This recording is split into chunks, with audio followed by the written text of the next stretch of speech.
A nice lie in for a change. If those of you have followed this championship before, we would be up before daylight for one of these races at Deep Forest. Now that we are towards the end of the season, and despite a complete lack of complaints about it, the organisers just seem to, well, I suppose they're playing it sensible, I suppose. Um, it was a nice, refreshing change to have a race on that early with colder temperatures, therefore harder to handle cars, but we'll see how they handle this time by. And boy, have we seen some predictability in qualifying. Alfa front row lockout, second row lockout with the DHL cars. And it is almost Noah's Ark formation with the Volvo and Ford progress further back. As for the rest of the field, we'll go through that when they head to 2 and 1. But alongside me, Adrian Michael Rees is once again Michael Swinnerton. Um, it's I mean, we're primed for excitement, but the way that grid is looking, will we see it happen in race one? Well, presumably, Deep Forest, historic venue, has always, like Barcelona, had a bit of a preference for rear-wheel drive machinery. It's been very difficult for a front-wheel drive car to win here before. So the big noticeable cars that are not in the top 10 here is the two BMWs. So I would expect and I hope to see Jamie Webber and Sophia Schneider move their way forwards, hopefully forwards enough to at least get themselves into the top 10, get themselves a good qualifying position for race 2, maybe get a good result out of race 2. But again, I don't want to keep talking about the choke, but when you've got both Renaults qualifying outside the points and they're first and fifth in the drivers' standings, Yep. signs point to history repeating itself. And with a points gap that they have, the safety net is getting ever smaller. But let's see how small it gets for at least the first race.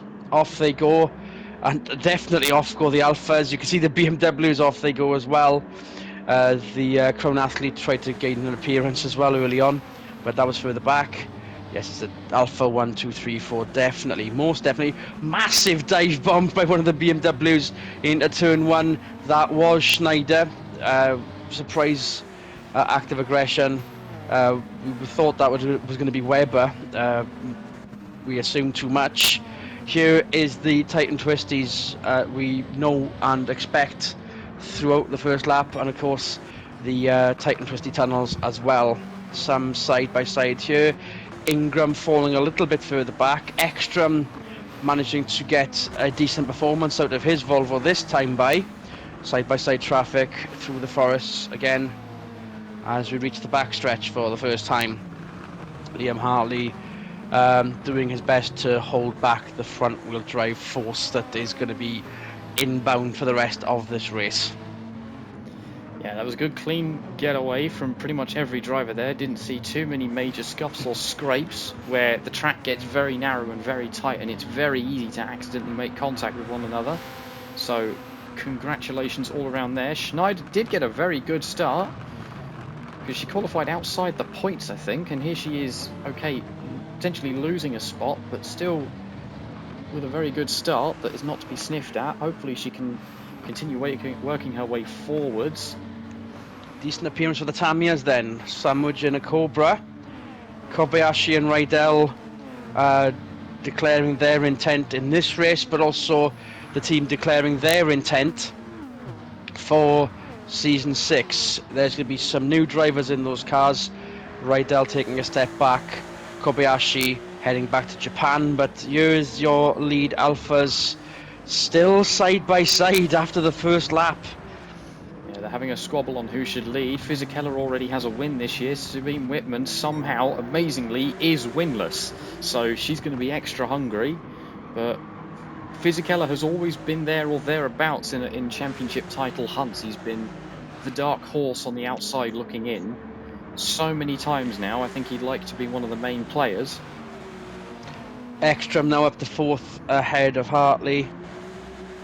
It's nice to see Ekstrom going so well after he's had such a horrible season so far with a few flashes of brilliance. There was momentum from Lammers on Palou there, but he'd lost it on the exit of the junction. Ingram closing in on Lammers then, similar to the Nürburgring. Obvious purple sector after the first lap, but braking area for the hairpin coming up. Honda is a bit better on the brakes, but has Nobody not as good of an exit. Thompson and Saul in the background there. Schneider just behind them, so Schneider is now definitely back in 11th. So still an improvement on her qualifying position, but she's going to want that extra position if she wants pole for race 1.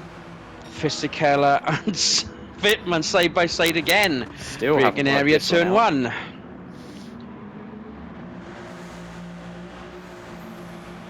Fisichella back in the lead, but this, well then, is this the seesaw we expect to happen for race 1? I actually spoke to Sabine Wittmann about this, the potential tension between teammates, and she said there was none at all, and that she loves racing Fisichella because they know each other so well on track, and they know just how much room to give one another, and should any collisions occur, they know it's not malicious, not deliberate. If anything, it might be slightly playful at times. Ekstrom now ahead of Dumas, Palou ahead of Hartley. The front-wheel drive momentum, as we've indicated in several rounds previously, is a lot better than it was last season. So Ekstrom, if those two Alphas in the lead are going to battle, is Ekstrom going to gain? It's entirely possible, and potential as well. Although I would like to think they'd have enough sense to see the Volvo coming and think, let's get a wriggle on and stop having a little party time with ourselves.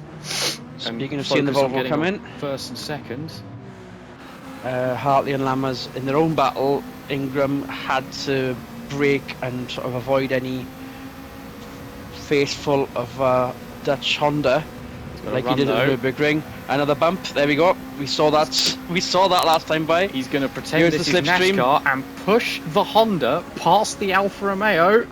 Clears him into turn 1. I'm surprised how clean. I'm surprised how clean and bump free that that Civic rear bumper is after the massive push that Ingram's given it. I didn't realise Anthony went and watched Days of Thunder in the week we had off. Rubin is not racing, but that's my opinion. Either way, it's worked. Hartley is the big loser there, losing 2 positions, and now he's got Salo all over the back of him. So these DHL Alphas, very good qualifying outfit, but their privateer nature is starting to betray them as both cars start to slip back a little bit. You say that, they've had some good results qualifying well before, but I think this circuit has not done them any favours for this particular race then. Dumas down to 5th. Hartley down to 8th. Palou has got himself past. Looks like he might start catching the top 3. So I think Ford's momentum is continuing from the Nürburgring, where they had a very good run out. Salo might have got a better exit from Hartley. He's up to 8th now. There's a drag race. There's still some side-by-side to be had. Speaking of side-by-side to be had, does that mean that Wittmann and Fisichella are going to do their number again? Nice seeing the Tamiya's, both the Renaults. Did we say choke? I think we did. That is not a good look for a title contending outfit. No, absolutely not. But if you look at the way things are, we know that Renault is not particularly happy through technical sections. It doesn't like transferring its weight around, which is where we see the classic Renault wobble. And there's a lot of this track that is just tight technical sections. So unfortunately, it's almost to be expected. So whilst title leader Wirtz rather, is in a potential 0 point position, Ingram is 21 points behind. Substantial amount for where he currently is. and therefore could, if he does well enough, take the lead of the championship by the end of this weekend. Maybe not this race, but the weekend. Is getting consistent points finishes. They might not be all at the very sharp end of the grid, but you know he's going to be there or thereabouts and not having a bad day. Ekstrom with the fastest lap then so far. He is behind the dueling Alphas. So far, Ingram has only had 3 race finishes outside the top 10. There goes Ingram. There's the Volvo Power on the outside. Out drags the Honda. 6th place, thank you very much. Getting himself back up to somewhere close to his qualifying effort, which I think was 10 P6 points. or P5. So an 11-point gain then on the leading Wirtz in the points.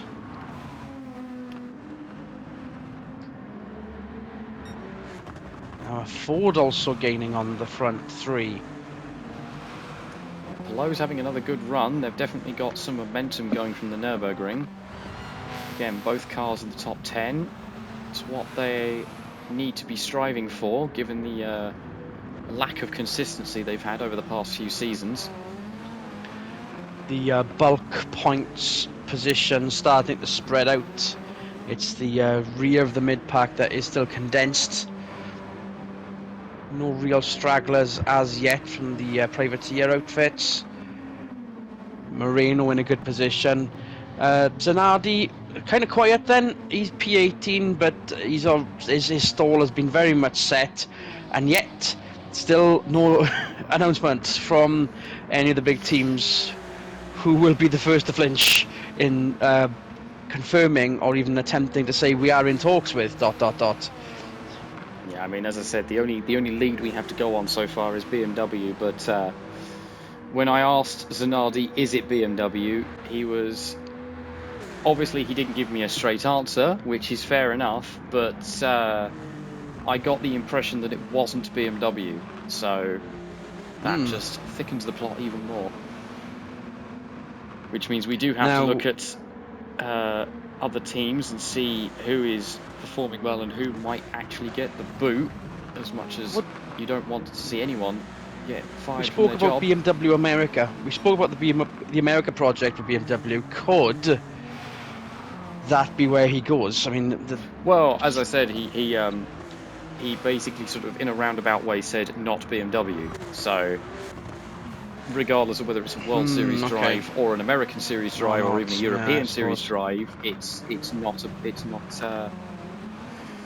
an M4 at the very least, or an M2. And almost halfway, a surprisingly stagnant top 4 then, after all the entertainment of the first 3 laps and the team interplay. Ingram gaining on... Certainly has. So Privateer Alpha and Thompson and Moreno now ahead of Hartley. Yeah, Moreno has now got himself into 10th. Lammers sends it on Dumas. Dumas going to get the better run out of the corner, so I don't think that's going to come to any fruition. But yes, Moreno now 10th. He will have pole for race 2 if things stay the way they are. Schneider down to 12th. So her good start is now starting to stagnate, unfortunately. So the BMWs have not come through the grid as much as I thought they were going to.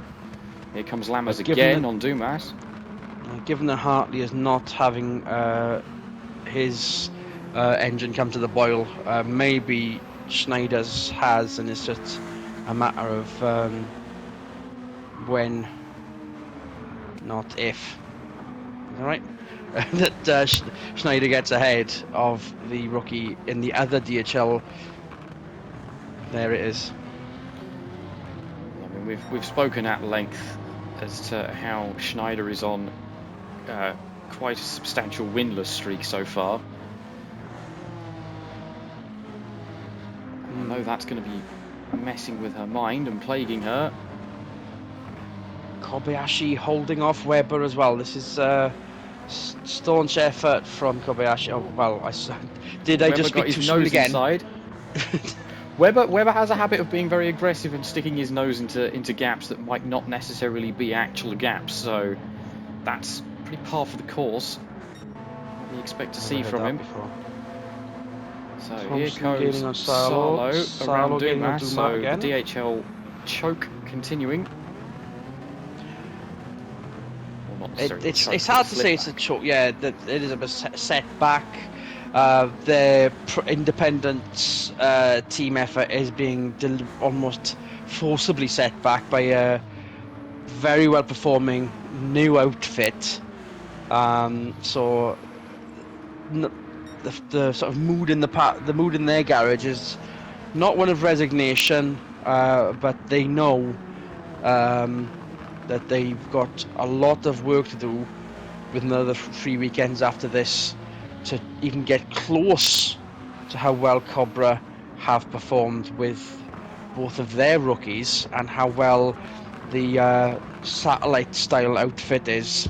Privateer, of course, whilst the Ford factory effort has made gains of their own.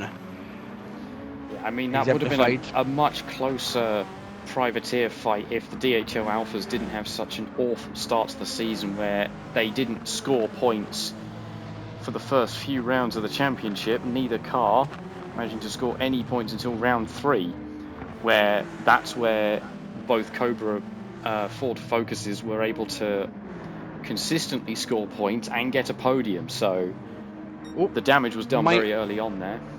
Might want to look at the top 3 because the arrows seem to be very close there. I thought there was going to be a potential overtake on a still physical Whitman Ekstrom, but as you can see, it is just them. Ingram is up to 4th, and has he decided to play the team game by holding the rest of this pack up for the good of Ekstrom's performance throughout the whole season? I mean, it wouldn't be the first time he's chosen to do that, and obviously he is going to get a huge points advantage on his main championship rivals, considering both Renaults are outside the points still. So he could quite happily just sit in 4th place and pick up those points.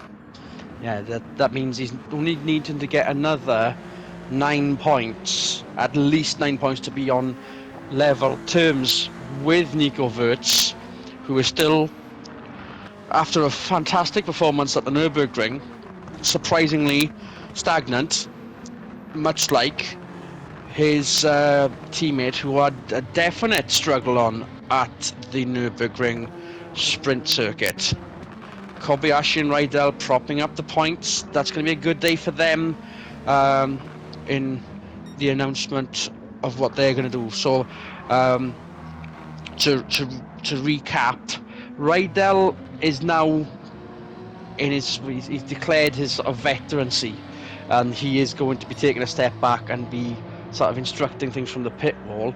Kobayashi is off to Japan because the Tamiya running in Japan has done so well that the driver has been snapped up by a works outfit in Japan, and it does mean 2 fresh faces in a pretty still pit box at Tamiya. Yeah, they'll be going into a team with one of the most experienced teams on the grid. We don't know who those drivers are going to be, but we know the Tamiya car in Japan is a quick one because, as you mentioned, Catherine Hill has gotten 2 race wins out of it overall. So she has definitely set a precedent for how quick the Civic can run, especially in Japan, and her own driving talents, which has netted her a works drive with Genesis next year. They did declare it would be 2 rookies and Rydell would be kind of coaching them, so there'd be no need for, I mean, experience could help in a privateer outfit, but if it's both rookies, that's going to be more track time for them, more experience for them, and if they can shine like Zanardi definitely did at Nürburgring, then all the better. Yeah, I mean, they'll hire a pair of drivers who've got some experience. They won't necessarily have World Supertouring experience. They'll be new to this championship, but they'll have racing pedigree under their belt and know what they're doing, obviously. We can trust Tamiya to make sensible decisions in that regard. to just formation flying at the minute. Kobayashi and Rydell now heading up this train. Zanardi looks like he wants past. The two Renaults are there lying in wait, but as we've seen before, they are definitely on the struggle bus. Is Zanardi going to send it into the hairpin on Rydell? I think he might. Is the Renault going to make it 3 wide? Would put it past him. Not quite. Zanardi sends it. Oh, contact between the two Renaults. That's not going to help your efforts at all. The smoke alarm went off in the paddock just then, and that might have been the fire that started it. Meanwhile, this mid-pack has gotten very, very close. Palou has dropped back. Salo is right behind them. Right behind him is Lammers. Dumas is still fighting for his life to try and get something out of this race after going backwards in a hurry. We say that. Marino, Schneider, all right there. Schneider is back up to 11th, so she's Webber. definitely going to try and want that pole position. Can she get around the privateer in front? Should she? She should be able to, but doesn't necessarily mean she will.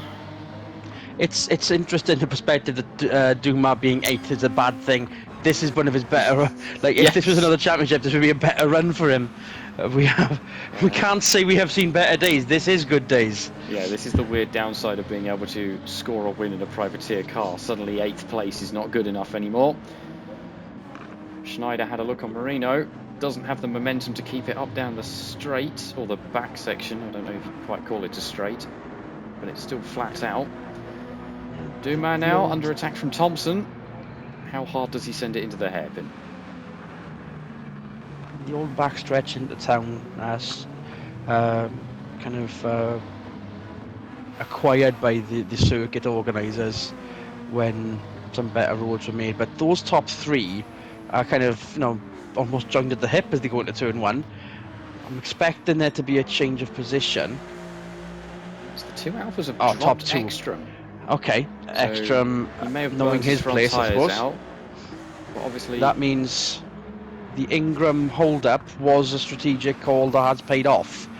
But boy, is he holding up everyone now, including the 2 Fords. He's been caught by that entire mid-pack, so he's now going to have to put the defensive blocks on. We know Ingram can be pretty good at defensive driving. Whether he stays behind his teammate or thinks bigger picture and goes around him, we'll have to wait and see. But we've got a lap and a half left, so whatever he chooses, he's not got much time to do it in. So with a lap and a half of goodness to go, someone's going to look at these results, see the qualifying, and say, 2 by 2 by 2 by 2 again. There was no entertainment in this race. Slap them, because this has been a good one. Absolutely. And there goes Lammers. Ekstrom is now the head of this train. Lammers getting himself in between the 2 Fords. I don't think he's going to quite get a 2-for-1 offer deal on Ford Focuses. Scrapes the wall. Sparks That's not from going to Dumas. help your momentum. What a high-speed traffic jam going into the hairpin for the penultimate time. Ingram with a defensive move just in case. Lammers losing out to Salo again after getting around him. Moreno up to 9th. Marino up to 9th around Thompson. So Thompson will be on pole for race 2 unless Schneider or Webber can have something to say about that. What a chain of cars, even though Alfa are still 1-2. On board with Ekstrom, looking back at that freight train of terror. Glaring at him, glaring at us. Yeah, that sun glare. There goes the Lammers. So it's not 2 by 2 by 2 as we expected it. Boy, we didn't expect it to end up like this. 1 to go then. The 2 Hondas they've not moved up to huge stellar positions, but they have definitely both improved on their qualifying efforts, which is definitely a small win for them.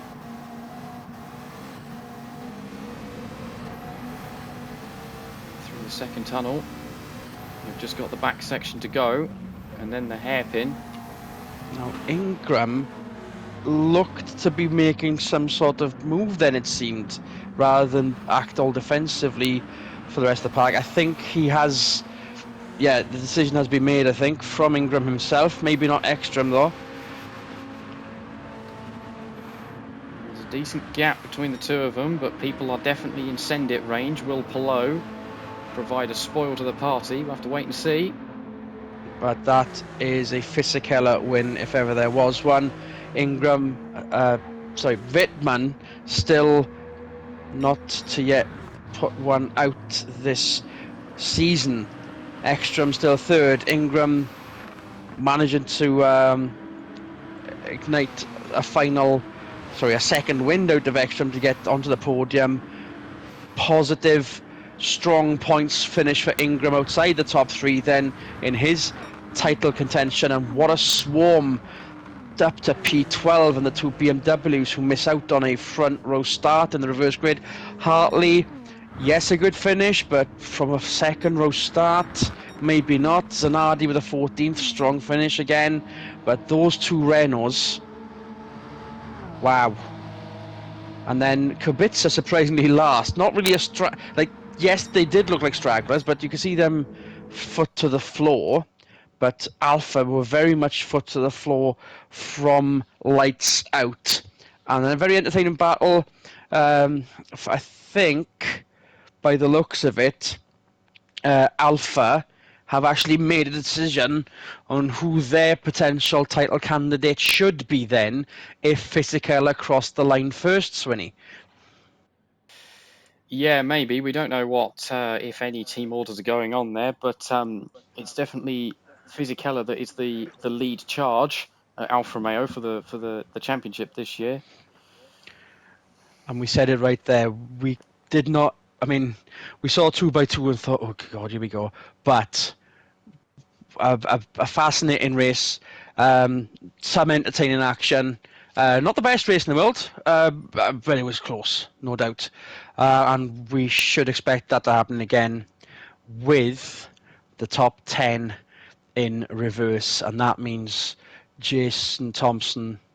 I'm going to get my counts right. Yes, Jason Thompson and Moreno, front row start. He has been high up this season as well, so expect more fireworks in the Alps next time you see our footage. So on behalf of Michael Swinnerton, Adrian Michael Rees here, saying once again, good racing everyone. It's going to be a good one.